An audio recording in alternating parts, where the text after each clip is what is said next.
What's up? What's up? What's up? Welcome to another edition of Routed Up. It's me, JMIK, with my co-host Whittle. On this beautiful Saturday morning. So in the Whittle, and how you doing this morning, man?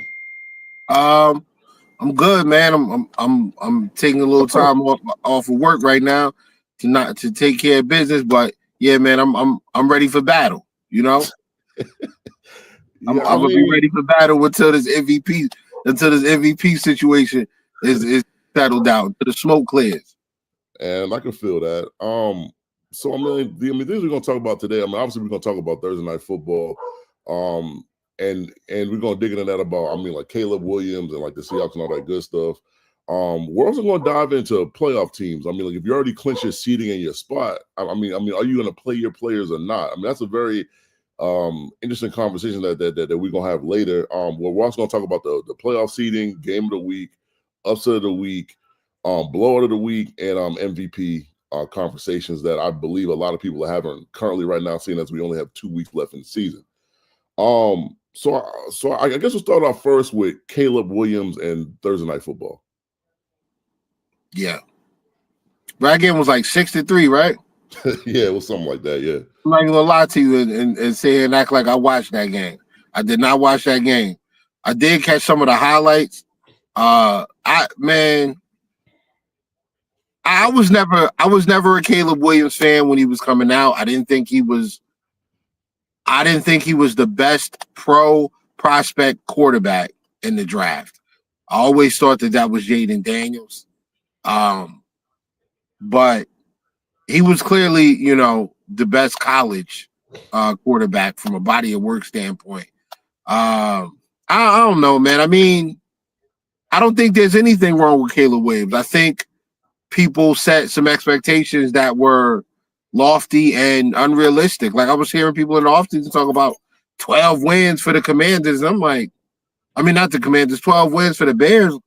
Like, look at their division. Look at the conference. This was before, the San Francisco 49ers fell apart. Like the conference was always going to be tough. You had a bunch of other teams that had been good and were, on the cusp of being good again. Like, teams like the Cardinals and the Seahawks kind of hanging around, and the Lions being where they are, the Packers kind of being where they are, and nobody saw the Vikings coming. But Jesus, man, like people were talking about Caleb Williams possibly, in the offseason, Caleb Williams being the next Mahomes, and this is the best quarterback prospect since Mahomes, and all of these things that I just think they put on his plate way too quickly. Anybody who's been watching the NFL and has paid attention to the Chicago Bears, the Chicago Bears have been a terrible run organization for the last 10 years. Like it just has. Anybody you put over there is most likely going to fail. So I thought they did a good job of trying to surround him with a ton of talent, but I just think Caleb's got to learn. He's got to learn how to play in structure, how to play on time in the system, and learn to trust that system and trust those receivers. And until he gets there, until it clicks, he's going to struggle. Yeah. So like going to the draft, anybody that knows me knew that like Jaden Daniels was my number one guy on the board. Like that's who I had as my number one guy. It's no slight to Caleb. At all, but it's just like my thing with Jalen was at that point was every year he was in college, he got better. And that to me tells me something that I need to know is that even when you get to the league, are you going to continue to get better or are you going to stay stagnant? And so throughout his college career, like he started in the Pac-12, Arizona State, and then then he moved to the SEC where we LSU, and every year he got better. And that's just what I saw. And then like with Caleb is like Caleb, I'm not saying he didn't get better every year, but to me, it was just way too much running around. And I get it, like, Mahomes does that, but Mahomes can also do a 3 or 5 step drop and let it go.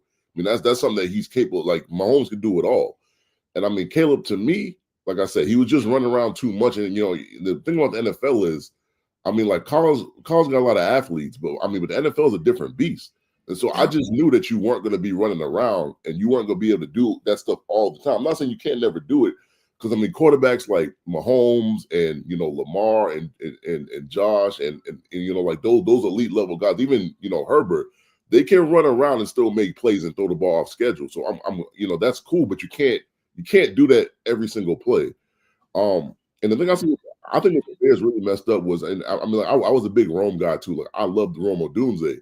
But I thought they made an error. Is they should have drafted Olu with that pick, because I mean you just drafted a quarterback. You should make sure that like you got the line to protect that guy, knowing that he's a guy that likes to run around.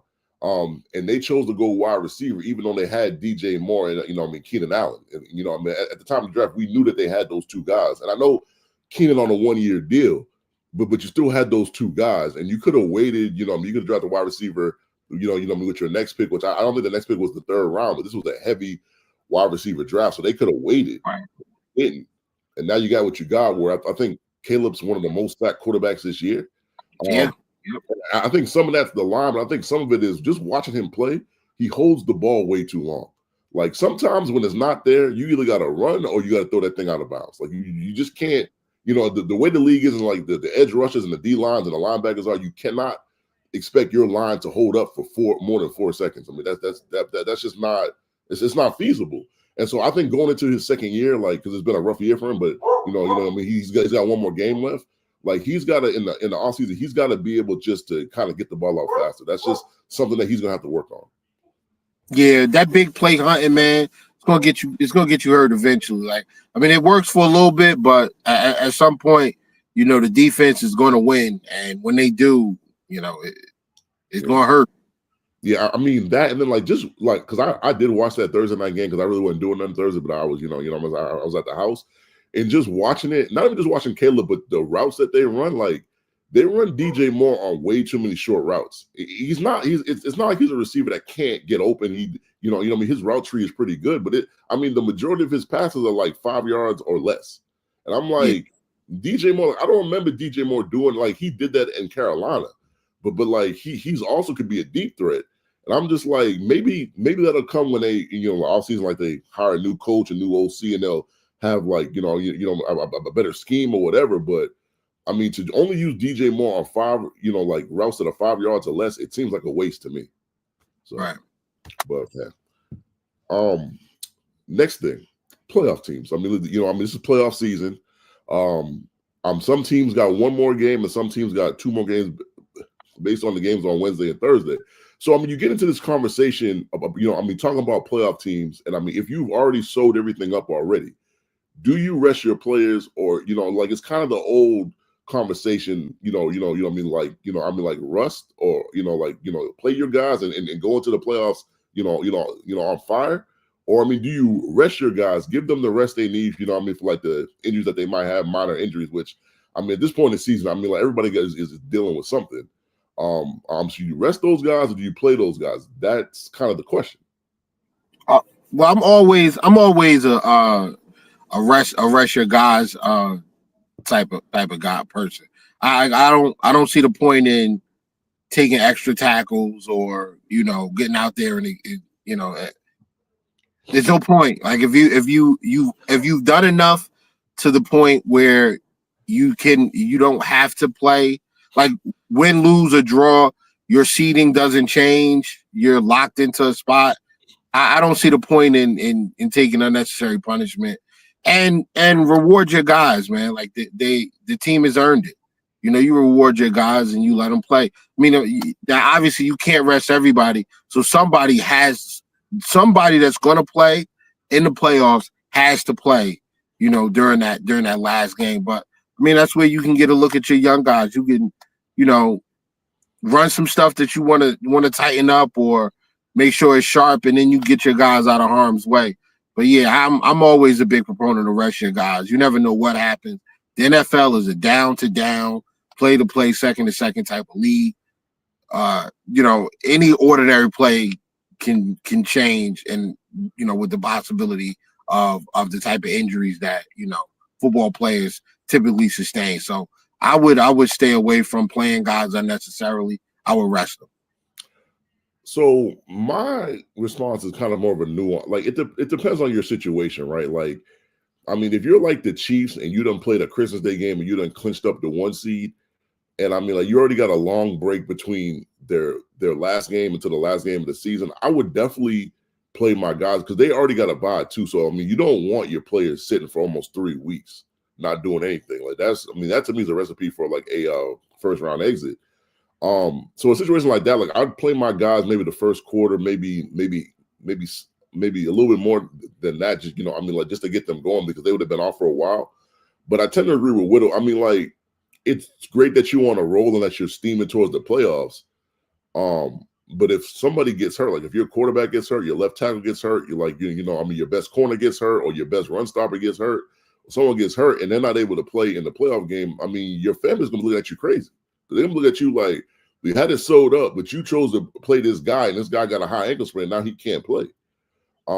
So I mean, for me, like I said, I mean, like it's a nuanced situation. I mean, if you got a bye already going into the playoffs, and I mean, I can see not resting your guys completely, but if you don't have a bye and you're looking at a 1 week situation where I mean, like for instance, like I mean, the Bills, if they beat the Jets this week, they will sew up the 2 seed. It's like they don't really have anything to play for the last week of the season, so I wouldn't expect them to be playing Josh Allen and Kincaid and Knox and I mean, like those guys. I mean, the last game of the season for the whole game because it doesn't make any sense. So I mean, like I said, like I mean, it's a nuanced situation. Like you don't want to get a guy injured that you really need to, I mean, in your playoff push. So it's just something that I mean, like coaches always got to deal with. I mean, I'm like every single year. I mean, like whether you rest your players or do you just play them.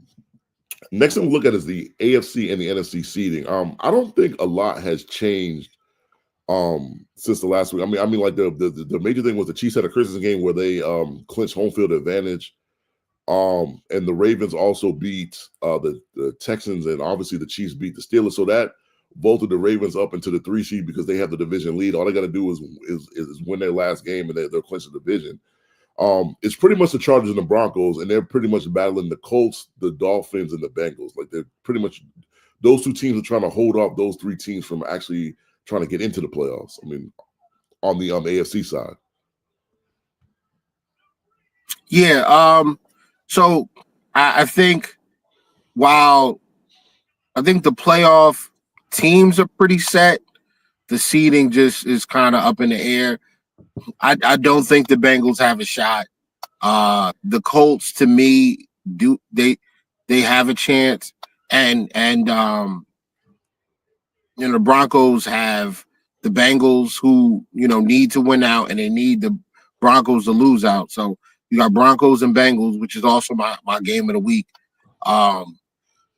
You have them playing tomorrow, and then the Broncos play the Chiefs the last week of the season. Now, even if the Chiefs rest their players, it's an NFL game. Anything can happen. The guys that will be playing for the Chiefs will be looking to establish themselves for the next contract or for potential snaps in, on this team going forward in the future. So whoever's on the field is going to play hard on that Kansas City side. The Broncos cannot afford to drop both these games because then you take your destiny out of your hands. So I think the Bills as well. The Bills have to play the Bills have to win one more game in order to lock themselves into the 2 seed. The Ravens have to win out. The Steelers still can get back into that 3 spot in that division lead. So teams have something to play for this week, actually for the rest of the season. But we'll see how that goes, man. I'm leaning more towards who's in now is who's going to be in. I think the only viable change would be the Colts jumping the Broncos. That's where I think you could see a change. And let me clarify, as a Bills fan, I am saying this because this is what I think will happen, not because I think the Bengals can actually beat the Buffalo Bills. I would hope that the Bengals can get in, come to Orchard Park, get their doors blown off so I would never have to hear their mouth again about 2022 because my God, like for a team that has never won a championship, they live in the past like they have 4, and it's crazy. But on the NFC side, the Vikings can end up anywhere from the 1 to the 5. The Eagles still have hopes to get to 2. They may end up in the 3. It's wild. Actually, no, they can't. I think they're locked into the 2, or they can be the 1. Well, technically they're not locked into the 2 because they ain't won a Right, division. the Commanders, yeah. So that's the other thing. The Commanders, still are in play for that division. So it's good. It's good because it shows that there's parity for real, and there's meaningful football from teams that have something to play for over these last 2 football weekends. So I don't see any changes though on either side of the bracket where the teams are concerned. I think there's a little more shuffling that'll happen, but ultimately I think we're pretty locked into the teams, save the Colts may potentially overstepping the Broncos. Yeah. So just to add on that, like I kind of agree for the most part. I mean, like the AFC, like the top 4 seeds, everybody but the Ravens is locked in. I mean, the Ravens got the Browns next week. I think the Browns are starting DTR this week, so I don't really expect much from them. So I think the Ravens will win that division, lock that down. The Chargers play the Patriots today at 1 p.m. I think once they win that game, they're going to clinch because I think J.K. Dobbins coming back this week, so that's going to be big for them in their offense. So I think the only spot open is that 7th spot with Denver. I mean, Denver can clinch that also today because I think Denver plays the Bengals at 4 p.m. today. Yep. So I mean, like they could lock that up today. And I'm with you. Look, I think the only team in the AFC that's not in the playoff picture, right, like that's not actually in the playoffs right now, that has a chance is the Colts because the Colts have the tiebreakers over the Dolphins and the Bengals, and their schedule is really easy. Like I think they have the Titans and the Jags. It's something like that. Like they have 2 teams that are looking not to win. I think it's Raiders, Jags. Yeah, Raiders. Yeah, I mean it's something like that. Like they have teams that are in the top 5 to 6 draft, and like in terms of the draft order right now, that don't want to win another game.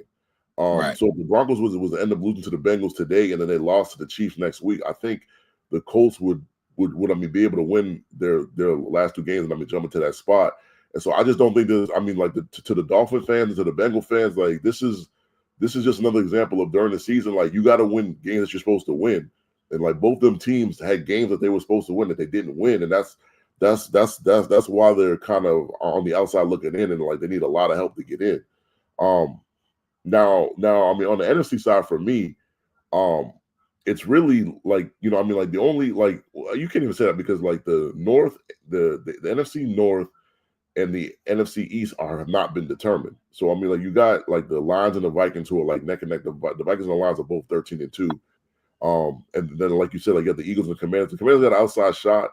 Jalen Hurts not playing this week, it would make it interesting for like week 18.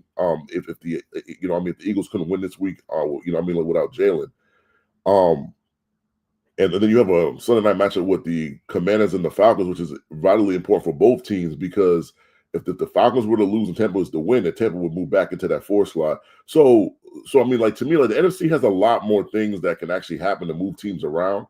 And I didn't even talk about the Rams and the Seahawks because if the Rams don't win this week and they lose, then they're tied with the Seahawks. So like the NFC got a lot of like that's a really fluid situation that they got going on over there, which nobody has clinched a division in that conference yet. And we're literally at week 17. We only got 2 more weeks left, which is kind of, I think it's kind of weird because I don't like watching football for a long time, and to have a conference where nobody has locked up their division and we're going into week 17. It's something that I haven't seen like in a long time. So, yeah, nobody thought the Minnesota Vikings were going to be, what they turned out to be. So, yeah. But I mean, moving on. So, I mean, we have our normal segment of game of the week. So I can go first. So I was looking at two different games. I was looking at the Packers Vikings game and the Falcons Commanders game. I didn't choose the Packers game because the Packers are sitting out a lot of guys this week. On defense, I think they got a couple offensive guys that aren't going to play. So for that reason, I went for the Falcons Commanders Sunday Night Football. This will be Michael Penix's second start. I mean, Michael Penix looked okay. Like I watched that game. I mean, he looked okay. I mean, like there's some things that I would say that I mean, it's going to get better with the more starts that he has. Right. And then you got the Commanders. This game is going to be in Washington D.C. I mean, it's a game that the Commanders, like I said, they're still in the hunt for the division. And you know that, and they're also in the hunt for the wild card because they're in the 7th spot. Team right behind them only has one less win than them, has one more loss. So either team cannot afford to lose. And I just look at it like this is another matchup of quarterbacks that are going to be in the same draft that are going to be compared to each other for the next 10 years. I mean, even though Michael Penix was taken at 8, he was a 4 quarterback taken, but it's not going to matter. I mean, like the way the media goes, if you're in the same draft class and you're good, you will be compared against that guy for the rest of your career. Like, whether you're talking about Caleb Williams or Jaden Daniels or Drake May or Bo Nix or Michael Penix, they will always compare you, and especially on these head-to-head matchups. They're going to build the narrative, and you kind of got to battle it. I mean, for me, the Falcons have their pass rush is starting to heat up a little bit, but JD5 is very hard to sack. I mean, I don't like. I mean, you can get to him, but I mean, he's very capable of just running out the pocket, or I mean, finding guys he could throw to. I mean, so I do find this to be an intriguing matchup. I mean, and you also got, I mean, like Bijan on the other side. You have Drake London. You got Kyle Pitts. You have Mooney. And so I mean, you got a lot of guys. I mean, skill guys going in this game. And like it's a game that I'm excited to see. Yeah, my game of the week is the Bengals Broncos. I think it's a clash of styles. You have one of the best offenses in the NFL going up against one of the best defenses in the NFL, an elite level pass offense going up against an elite level pass rush. Two of the best on both sides of the football, and Patrick Surtain, the second, going up against Jamar Chase. You have Riley Moss and the rest of that secondary going up against T. Higgins, Andre Yoshivas, Jermaine Burton, et cetera, et cetera. All of these guys, like, I think it's going to be a clash of styles. And, we're going to see who comes out on top. This is a huge game for playoff implications. If the Broncos lose, it makes that game against the Chiefs next week a must-win. If the Bengals lose, their season's done. And, I can't wait. I mean, the Bengals are one of the more chatty franchises, and apparently so are the Broncos. I've been told. I'm starting to see Broncos fans pop out from under rocks, and they're dropping out of trees, tall trees, and Broncos fans are everywhere now. So, this is going to be an interesting game. I'm looking forward to it. I always enjoy watching Joe Burrow and those guys play when they're not playing against my team. So, this is going to be fun, man. I'm looking forward to it. I love Riley Moss coming out of school. I think this is going to be extremely interesting to watch these games, watch that particular game. Yeah, I mean, it's kind of funny because, I mean, we had 3 games today, and, like, we had 3 games Wednesday and Thursday combined, and those games were pretty bad. I mean, just to say it lightly. So, I mean, like, hopefully, like, the slate we have today is a lot better than what we had to watch on Christmas and the day after Christmas. I mean, hopefully so. Texas for 2 points, man. I mean, that, like, we didn't even touch on that, but I just, like, to have a home Christmas game. Let's just let those games die. Let's just let those games die. It was terrible. I mean, I hate to say this, but next year Christmas is probably falling on a Thursday. You're probably gonna get a 1, a 4, and a night game. That's probably what you're gonna get next year on Christmas. I mean, it's a little bit better because it's not on Wednesday, but that's probably what you're gonna get. I'm telling you right now, Bills Ravens probably on Christmas next year. I mean, yeah, I mean, like you could get that. I mean, they might decide to put because it's gonna be 3 games. So I mean, like you're probably gonna get like some sort of divisional game, maybe like a I mean, maybe like a Eagles, Commanders, or maybe like a Pittsburgh, Lions, Packers, Lions, Vikings, or something like. Yeah, you're probably gonna get something like that because it's so late in the season. But I mean, I'd be telling people, man, it's just something you're gonna have to live with, man. I mean, like the NFL, like I get that, like people that watch NBA, like the NBA, like Christmas Day, and I mean, I was watching both. I'm not gonna lie to you, like I mean, I enjoy both sports, so I was watching both. But I mean, the thing is, like, you know, I mean, the NFL has made they mind up that they're gonna have these games on Christmas. So, I mean, if you watch it, just I mean, like, be worried that the games might not be as good. I mean, that's the best thing I could tell you. I mean, next we're gonna go to upset of the week. And I can start first. It's actually the game you were just talking about. Actually, so what I did was I was looking at all the games. And I mean, I was shocked that the Broncos were 3.5 dogs. I mean, I get that the game is in Cincinnati, but Cincinnati has not exactly had the best defense this year. And then like that Bengals offense has been on fire, but they got to go up, up against the Broncos defense. I mean, that's one of the better defenses in the league. I'm not saying they're the best, but I'd probably have them like top 10. And the Bengals defense is not really that good.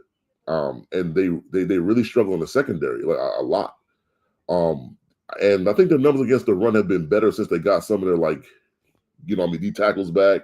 It's been better. It's still not great, but it's been better than it was at the beginning of the season where teams were just running on them at will. Teams are still running on them, but it's just not as bad. And I mean, like I just think with Sean Payton coming in with Bo Nix, and Bo Nix not really having a great second half of that Chargers game, and they have extra time because I believe they played on the Thursday night game, in the week prior, so they had a full 10 or not 10 days off, but like 9 days off for this game. And I just think with a playoff berth on the line, like they're gonna come through and they're gonna win that game, and that's the way I feel. Yeah.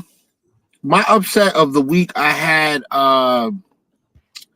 I'm gonna take the Cowboys over the Eagles, man.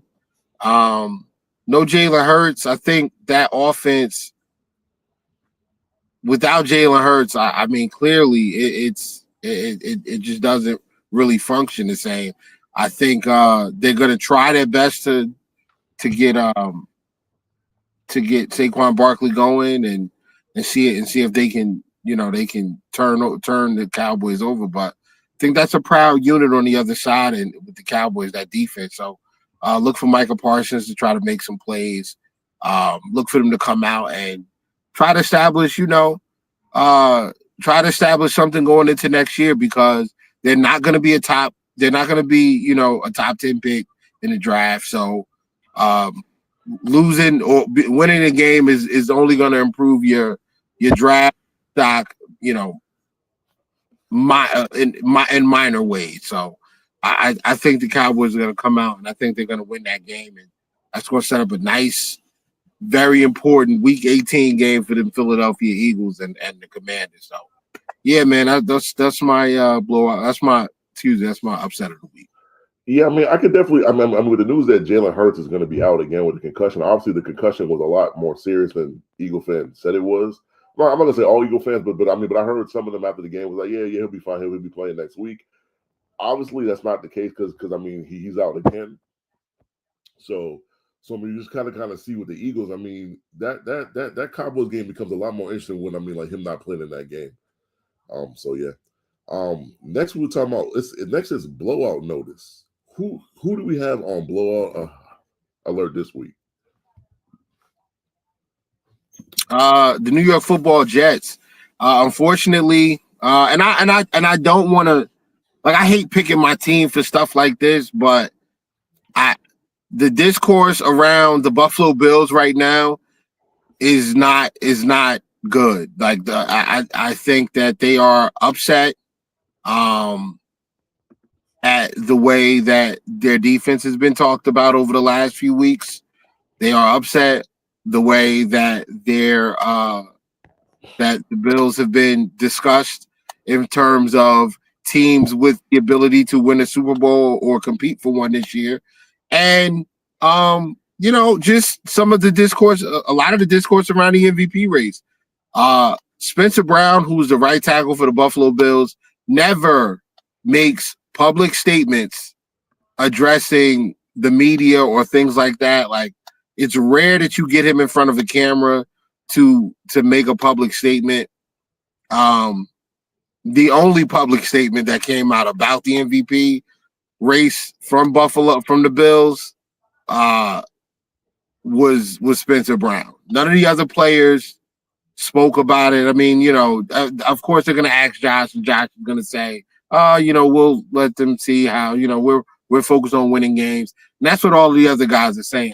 Not Spencer Brown. Spencer Brown goes out there and he makes a targeted statement about last year's race and how it shook out, and in comparison to the discourse around this year's race. They went out, the offensive line went out and bought Josh Allen a diamond-studded platinum chain that says MVP on his jersey. It's his jersey, and then it says MVP.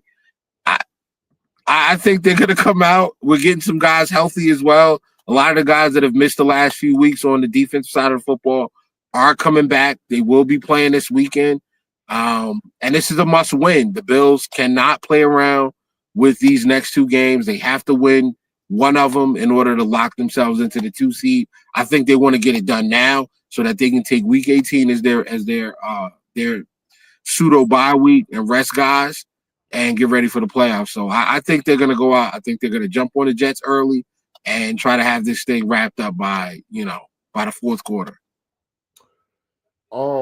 I have the same opinion. The same opinion as Whittle. This is the game I picked, like the Jets and the Bills. I just think after last week, like the Bills didn't play the best they could play, and against my team, the Patriots. And I just think that they want to go out and clinch that 2 seed in a strong fashion.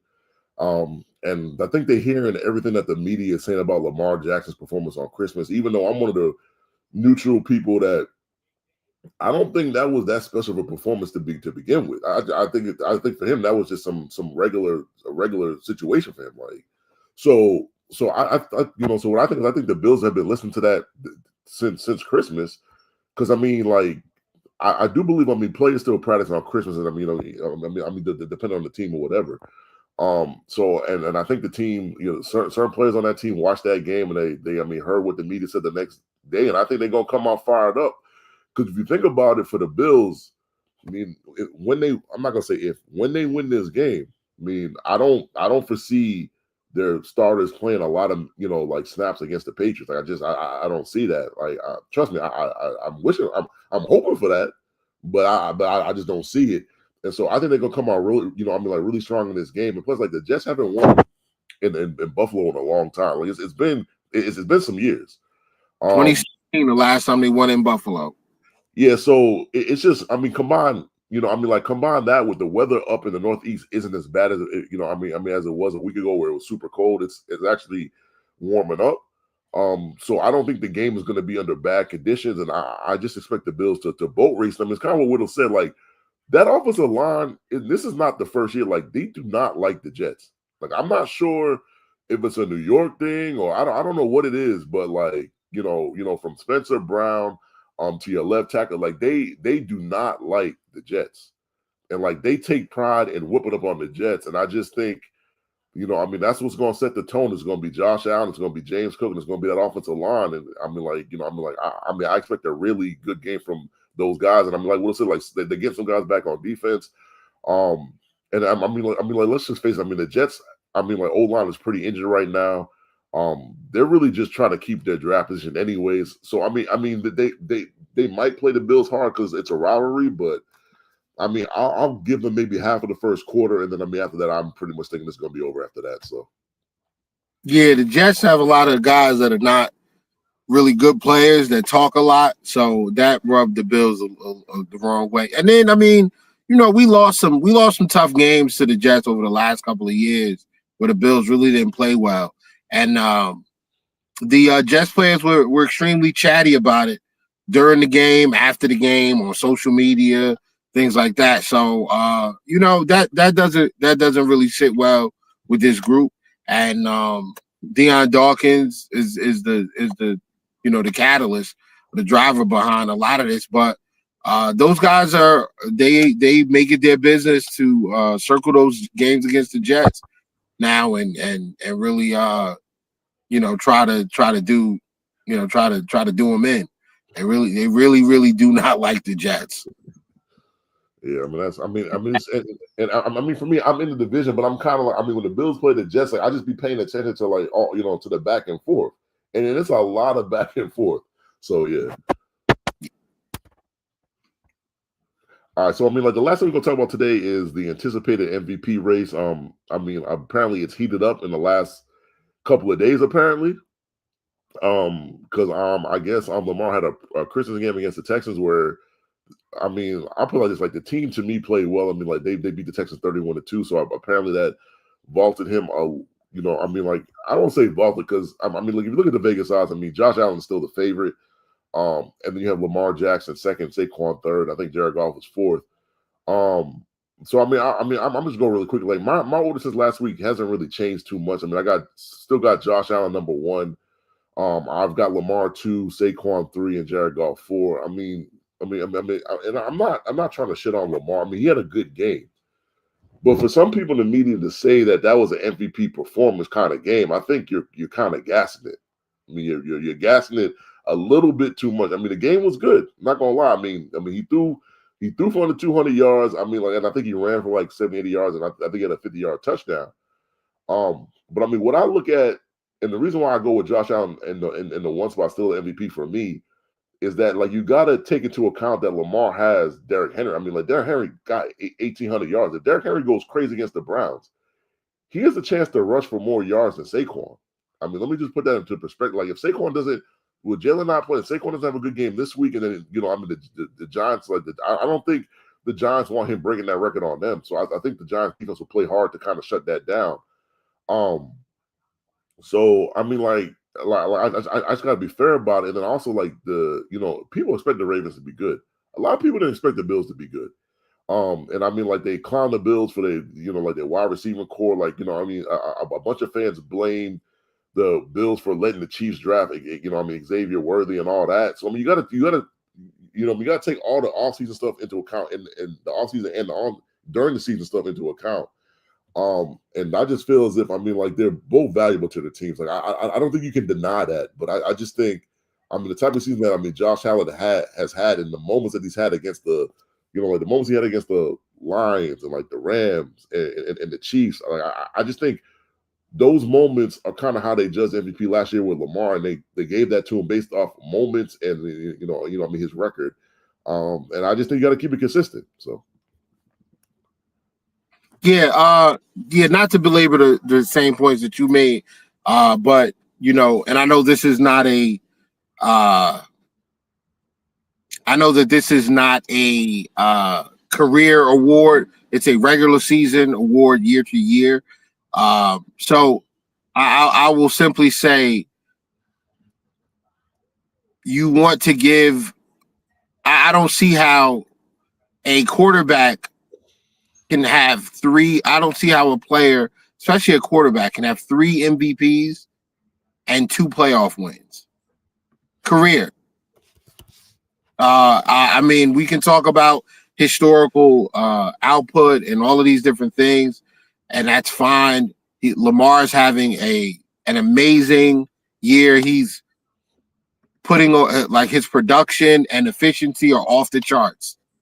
He also has Derrick Henry in the backfield. So I understand that the fact that Lamar's on the field next to him opens up lanes and creates situations where Derrick Henry is getting advantageous situations to run in. The same works on the other way around. Because Derrick Henry is there, linebackers, guys in the secondary have to ensure before they commit to covering their zone or their receiver that Derrick Henry doesn't have the football. The way you stop Derrick Henry is to cut him down before he gets going. Because once he gets going, it's like trying to stop a train. It's different. It's hard. It takes bodies. It takes multiple people. You have to get there and you have to take the right angle and all of these different things. You can't cheat trying to tackle Derrick Henry. So Lamar is definitely benefiting from the addition of Derrick Henry. And I simply want people to look at this. You have not seen this level of production and efficiency from Lamar Jackson ever. This is the best. We've seen Derrick Henry run for 1,700 yards. We've seen him put up 2,000 yards. We've seen that. We haven't seen this level of production from Lamar Jackson ever. And let's be honest, when it comes to Josh Allen has, in comparison to Lamar Jackson has the better running back. He has the better wide receivers. He has the better tight ends. He's got the better defense. He's got the more experienced coaching staff. And he's got more losses. Josh Allen this year lost his wide receiver 1, his wide receiver 2, wide receiver 4, wide receiver 5, center, guard switched over, new guard on the offensive line, multiple players from the defense. The defense numbers horrible this year. In areas where we used to be very good, like against the pass or third down, the Bills defense is in the 20s, ranked in the 20s in a lot of these areas. The only place that they've managed to mitigate some of their poor performances defensively is in the turnovers. We're not turning the ball over, and we're taking the football away from people.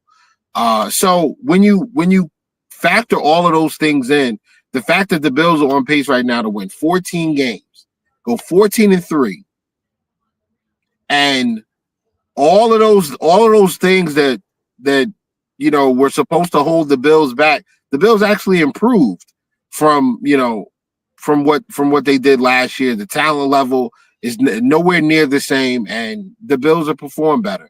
The Bills' offense is performing comparably to the Ravens' offense with a considerable lower level of talent across the board. So I've never, I don't see how this is a still a conversation. The Ravens beat the Texans, and Lamar threw for like 160 yards, and had 87 yards rushing, and 3 touchdowns against a team that put up 2 points. Josh Allen on the other side, if he throws for 180 yards, man, we probably get blown out that game. So I just think it's different. I think Josh has done more with less, and this is not about who's the most productive. It's not the MPP. It's not the most productive player. It's the most valuable player. The Bills are the 2 seed, and Josh Allen's numbers are comparable, and he's doing it with a lot less talent. So I think the MVP race is over. I think it should be over. I think that the effort to push for Lamar to get the trophy again is not based on football. I think it's based on other social issues or social subjects that we won't discuss right now. But if you know, you know. And, just pay attention to who's saying what. And you'll know what's going on. But, yeah, Josh is the MVP. And I'm going to keep saying it until it happens, because it should happen this year.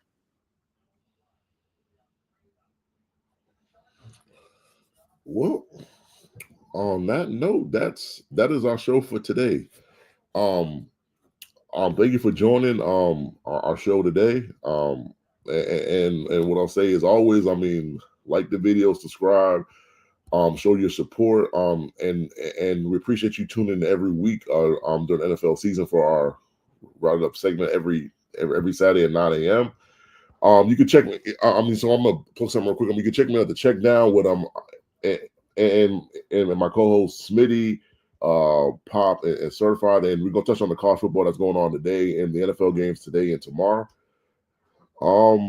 That you can catch me on Twitter, Instagram, JMIK. It's across all platforms. So yeah. You can catch me at Coast to Coast on YouTube Wednesday nights 9 p.m. Myself and my co-host Beyond 716. You can also catch me on Twitter at Whittle 2K, WHITTLE, number 2, the letter K. If you hit me up and I don't respond, don't worry, my account is suspended right now, but I'm gonna be back up in a couple of days, baby. I'll be back up in a couple of days, and I got a lot to say to a few fan bases. So, yeah, tap in. Well, and we'll see you next week.